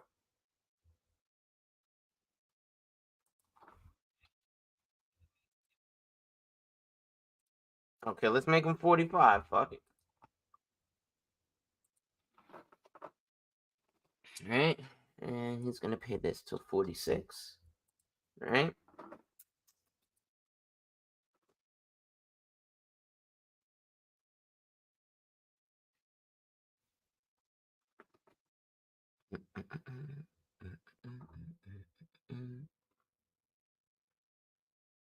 Damn, this shit going slow. Why is it taking so long to load?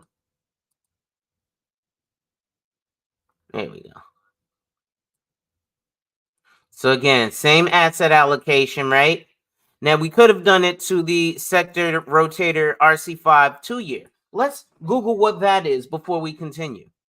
Since we know now what an amortization is, right? We know what loan amortization is, right? So I literally just broke out to you. It literally tells you in plain English. You pay this, it goes to that. Right? I could look up a loan amortization schedule right now and show you, because usually it's most associated with mortgages. So we'd be looking at things in terms of 30 years.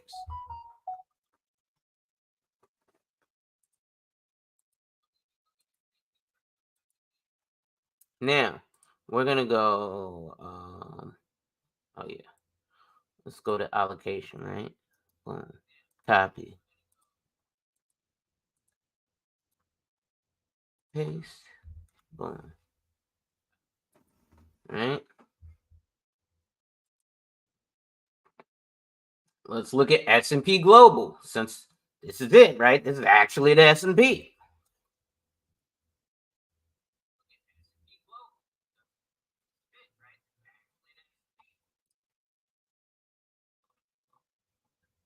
Okay. Oh, well, we already went over the RC2. So, again, the high momentum. And it's going to be SPXRSRT5T is the Bloomberg ticker. Right? So now, would you rather be stressed the fuck out about this? Or would you rather a multi-billion-dollar corporation do it, since they've been around hundreds of years doing it? And all you got to do is guarantee to pay your premium.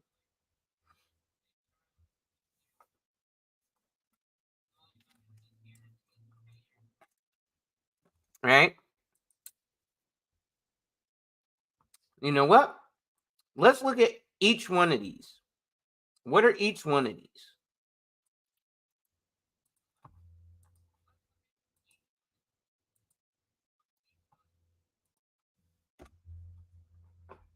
right? Equitrust life insurance. So the point-to-point strategy compares 2 points: the value of the S&P 500 at the beginning of the contract year to the value at the end of the contract year. If the index value is greater than the beginning value, you are credited with the percentage increase subject to a specified cap. So basically what that means is if the S&P does good, you do good. If the S&P does bad, you don't lose, you stay flat. But you get credited the interest up to a certain percentage. So if the S&P does 10%, you're only going to get 7.85%.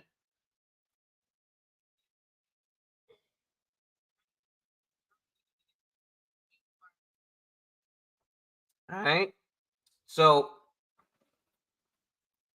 y'all, my content is going to change. I'm going to be doing this more often, but I'm going to be putting it behind a paywall, just so y'all know. So, like I said, I'll be excited, and yeah, I'm going to be cocky with my shit, just like Aaron Clary is. Right? I didn't learn this shit just easy. It's a lot of motherfuckers who got their license who don't know this shit. It's a lot of motherfuckers who got their investment license who don't know this shit. They securities license and don't know this shit. Because their job was customer fucking service.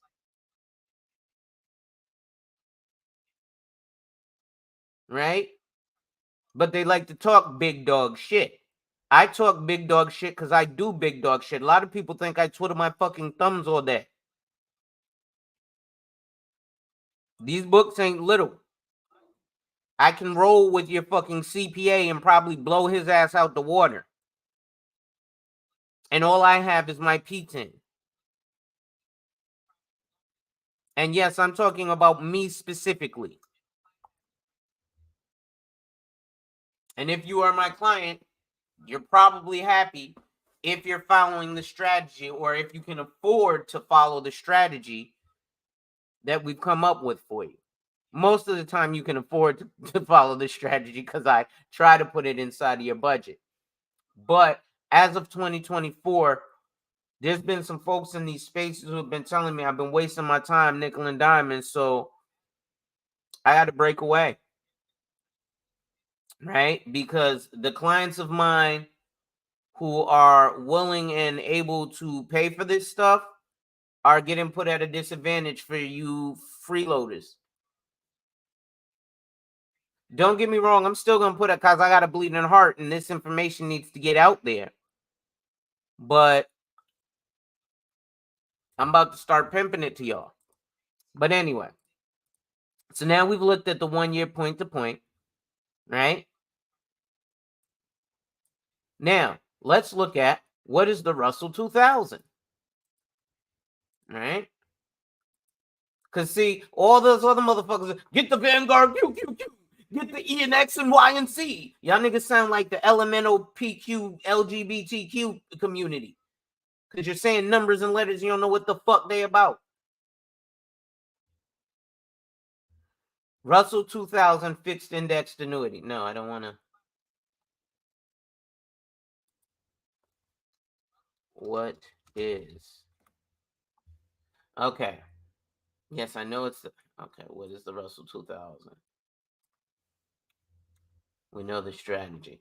The Russell 2000 index is a stock market index comprised of approximately 2,000 small cap companies.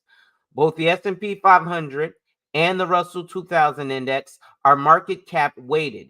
The S&P 500 is used as a large cap benchmark, while the Russell 2000 is usually commonly used as small cap proxy.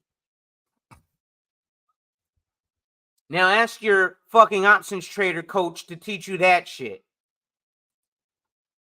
Ask your Forex guy to teach you that shit. Ask your CPA or your CFP to teach you that shit. But you won't complain to me about my $300 fee. SMD, NIG.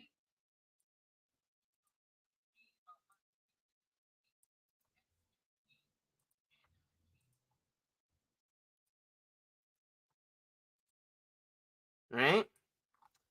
So this is going to show you, this is the Morgan Stanley International. The MSCI EAFE index is a stock market index that measures the performance of large and mid-cap companies across 21 developed market countries around the world. Canada and the US are not included. EAFE is an acronym that stands for Europe, Asia, and Europe, Australia, and the Far East.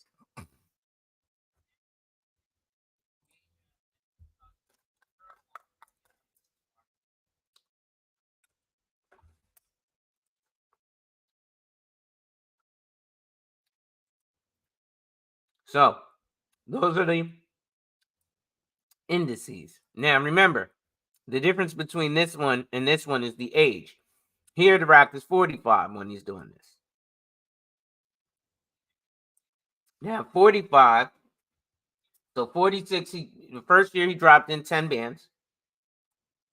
And I already showed you the minimum is 10,000. So if you're not coming to me with $10,000 or better, we're not having a conversation. Now, as you'll see, because he's under a certain age, he can't take anything out in these first years. But you'll see, he's still getting those same credits. But the fact that you have that additional 10 years of compound interest means that by the time he's 55 and actually able to withdraw, well, by the time he's 51 and actually able to withdraw some, because remember, in this scenario, he's already 55. So let's just compare 55 to 55. At 55 here, right, he can get $595 a month for life. In this scenario, because he started 10 years earlier, at 55, he can get $1,125 a month for life.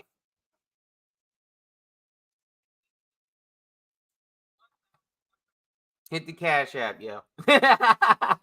I'm gonna start doing shit like this nigga MOT bringing on this nigga Ramil Amir. This bitch ass nigga, I came on his channel. $1,000 a month for life insurance, dog. What? Who pays $1,000 a month for life insurance, dog? Niggas who got money, not broke niggas who be jerking off on fucking Pornhub.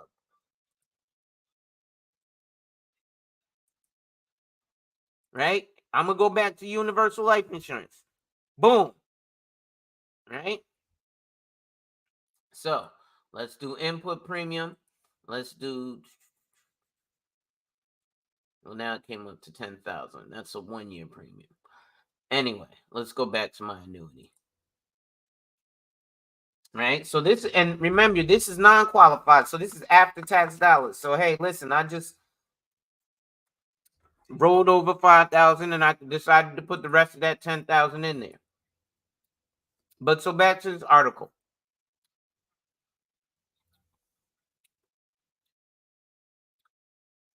So it looks like hardship withdrawals are the IRS only lets you take money from your 401k without taxes and penalties before the age of 59 and a half in a few exceptional cases covered by hardship. So according to the IRS, and if you know what I know, the following situations may qualify as an immediate and heavy financial need. Medical expenses. Remember, I told you I made $60,000 in 3 months, but I spent $80,000 in 2 months on healthcare. Costs directly related to the purchase of your principal residence, excluding mortgage payments. Again, the maximum is going to be $10,000. Tuition-related educational fees, room and board expenses for the next 12 months of post-secondary education for you, your spouse, dependents, or beneficiary. Payments necessary to prevent eviction from your principal residence or foreclosure on that mortgage or home. So you have to basically have final notice where if you don't pay us, we're going to foreclose. That then you can pay your mortgage with it. Funeral expenses. So this happens way too often. I know way too. I don't need no life insurance, and then your daughter be pulling from her 401k to pay for your funky ass funeral. I'm gonna tell you, like my niece told me the other day, because she was like, yo, why don't more people fuck with us? I said, look, niece, everybody ain't supposed to be rich. She said, damn, then I'm gonna have to tell my fam, listen, yo, get your life insurance right, because after you maggot food, I still gotta live. Some expenses to repair damage to your primary residence. Another option to access retirement savings without incurring the additional 10% penalty is to borrow from it. Some plans allow workers to take out a 401k loan and forego the income taxes and penalties associated with an early withdrawal. Workers should remember, while they won't incur a 10% early distribution tax on withdrawals made under these circumstances, the withdrawal is still considered a part of their taxable income. Taking out a loan on your 401k could strain your retirement savings if you fail to pay it back under the plan's terms. If high interest debt is getting in the way of your retirement savings, you could consider paying it down with a lower interest personal loan. Do you have options but beyond an early withdrawal? Roth ladders, or what they call annuity laddering. See, the banks got you motherfuckers and everybody got you thinking, oh, I need to get an IRA, a Roth IRA. I don't need to talk to an insurance agent. Hold on. Let me show you what you could get as a qualified plan. A traditional IRA, a money purchase plan. And this is all stuff that I'm legally licensed to sell here, because obviously I'm showing you in my back office software. A traditional IRA, money purchase plan, an HR10 or a KEO plan, an SEP IRA, a simple IRA, SEP for self-employed IRA, and then a simple IRA, your 403B or your TSA, your thrift savings account, right? That's government shit.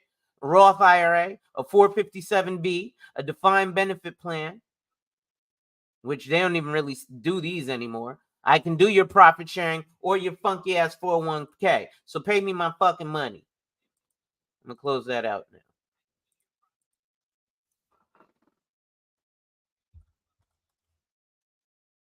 Merry Christmas, bah humbug. I'm Scrooging it today, y'all. So, if you want to maximize your retirement savings, you could consider alternatives to tapping your 401k plan early that won't incur your payment penalties or taxes. Two options you could look at are using Roth conversion ladder or a 72T, substantially periodic payments, SEPP, according to Capitalize. So Roth IRAs let people over 59 and a half take out their original contributions and earnings without paying taxes. The rules also say that contributions can be withdrawn at any age without taxes or penalties. Let's see. After the first 5 years, you'll have a chunk converted and ready to go every single year. 72 SEPP. It lets you take money out of a traditional IRA and a 401k early without penalties. The rules state that you must take out the it's okay. This is called a systematic withdrawal. It's the same thing. Damn, that's the end of the article. Well, it's a good thing I went on the rant because this article was short as shit. But those are, like I said, that's the real reason. But it's also because of a lot of this real estate shit, because people are going into trying to buy real estate through their 401k, and your realtor doesn't know how to get you a collateral assignment through life insurance, which would be a hell of a lot fucking better for you. But they got their head too far up their ass to make real commissions.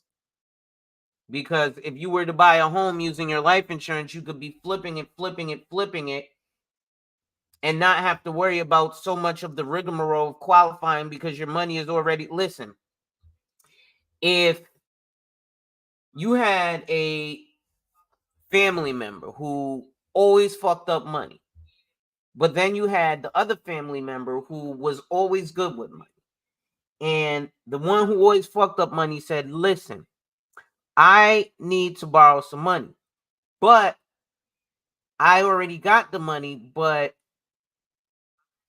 Bobby won't let me hold it because he told me that he wants to see that I'm responsible enough to get a loan and pay it back. So if I fuck up the loan for you and not pay it back, Bobby actually got the money, and you know this, so you know that it will be there because he's got access to the account and I don't. And Bobby's going to show you that. So you trying to qualify for a mortgage from the bank, if you show the cash value, like if you show the cash value on something like this to a mortgage loan originator, well, they're going to say, well, goddamn, he's obviously got the money there. He could touch it because it's very easy to liquidate, but it's not that easy to liquidate. Like he can't just go to the ATM and take it out, but if he wants to take it out for a financial transaction like the purchase of a house, he can do that.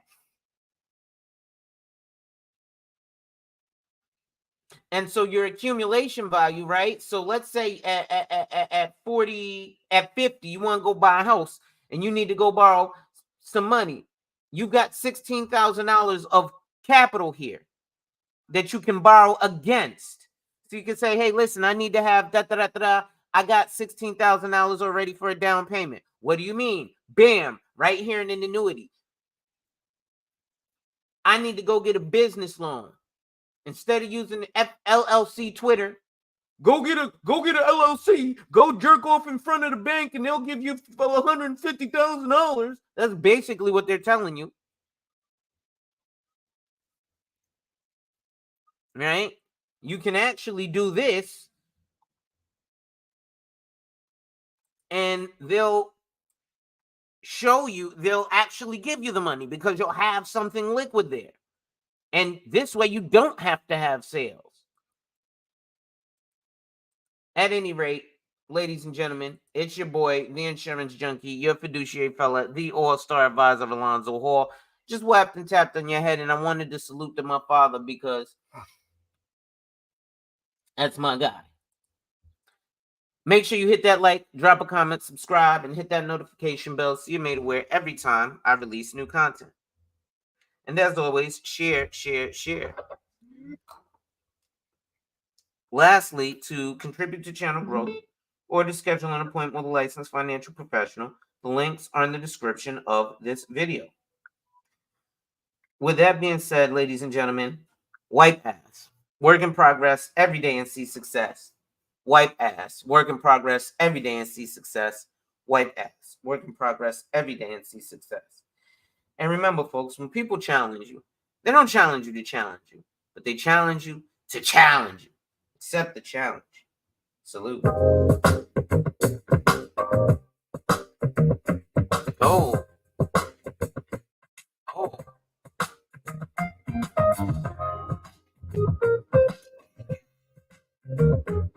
Gang, gang.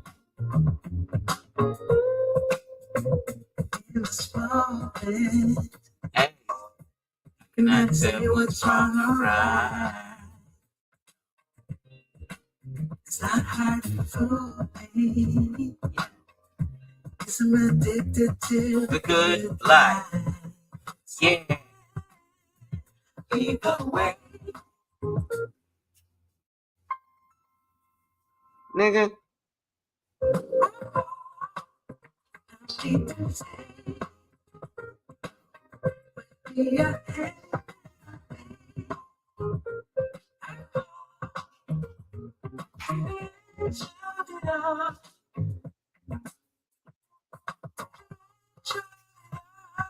Bill collectors. So tell your good life.